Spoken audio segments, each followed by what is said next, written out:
কক্সবাজারের চকরিয়ায় বদরখালী ব্রিজের নিচে প্যারাবনে 15 বছর বয়সী এক কিশোরীকে ধর্ষণের ঘটনায় জড়িত সন্দেহে এই পর্যন্ত 7 জনকে গ্রেপ্তার করেছে চকরিয়া থানা পুলিশ।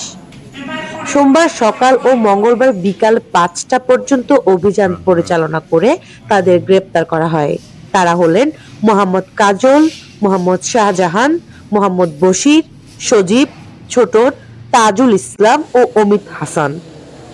জানা যায় ওই কিশোরী রাতে বাঁশখালী বোনের বাড়ি থেকে মহেশখালী নিচু বাড়িতে ফিরছিলেন।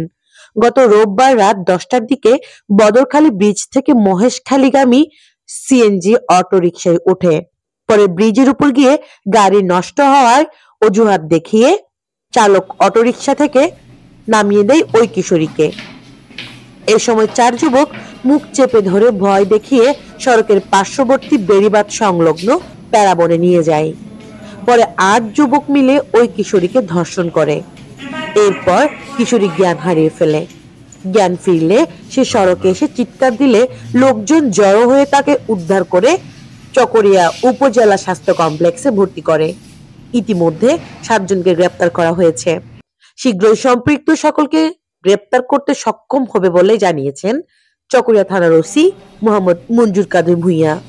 Fahmida Khanam, Matamuhuri, news desk.